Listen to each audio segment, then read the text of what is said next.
Yeşaya 9-cu fəsil. Sülh hökmdarı. Lakin əzab çəkmiş xalq qaranlıqda qalmayacaq. Keçmişdə Rəbb Zevulon və Naftali bölgələrini alçaltdı.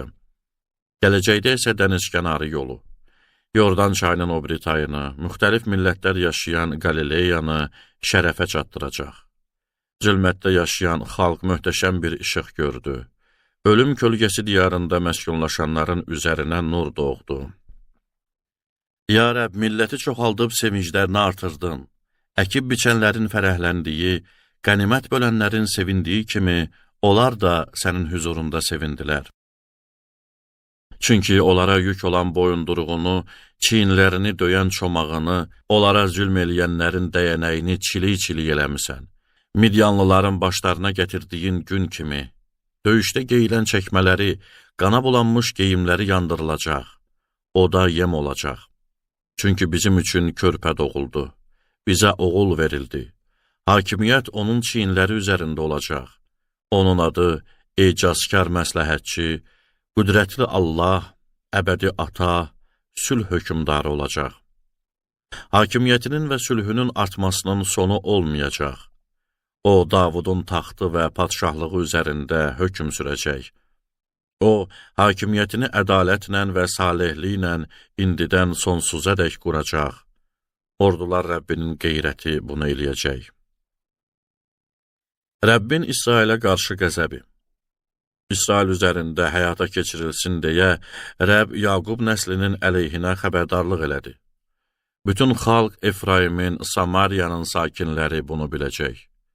Bu qürurlu, təkəbbürlü xalq belə deyir: Kərpic evlərimiz yıxıldı, amma əvəzinə yonma daşdan evlər tikərik. Firon ənciri ağacları kəsildi, amma biz onların əvəzinə sidr ağacları əkərik. Buna görə Rəbb Resinin düşmənlərini gücləndirəcək, yağılarını dirçəldəcək. Aramlılar şərqdən, Filiştilər qərbdən ağızlarını açıb İsraili udacaq. Bütün bunlara qarşı yenə də Rəbbin qəzəbi sönmədi. Əli hələ də cəzalandırmağa hazır idi. Amma xalq onu cəzalandıran Rəbbə tərəf dönmədi. Ordular Rəbbini axtarmadı. Buna görə Rəbb İsraildən başı, quyruğu, xurma ağacının budağını, qarğanı bir gündə kəsib atacaq. Baş ağsaqqal və hörmətli şəxsdir.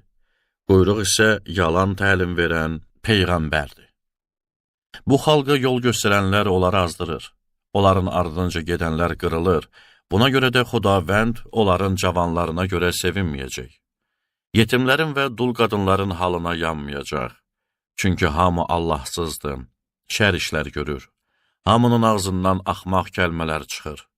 Bütün bunlara qarşı yenə də Rəbbin qəzəbi sönmədi.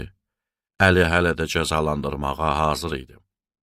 Ona görə pislik alovlanıb yanır, tikanla qanqalı yandırıb yaxır, meşədəki kolluqlar məhv olur, tüstü sütunları qalxır.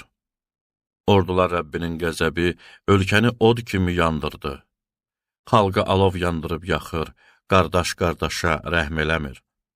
Adamlar orada-burada tapdıqlarını yiyəcək. Amma doymayıb ac qalacaq. Hər kəs öz uşağının ətini yiyəcək. Menaşşe Efraimi yiyəcək, Efraim Menaşşeni. Sonra birlikdə Yahudaya hücum eləyəcəklər. Bütün bunlara qarşı yenə də Rəbbin qəzəbi sönmədi. Əli hələ də cəzalandırmağa hazır idi.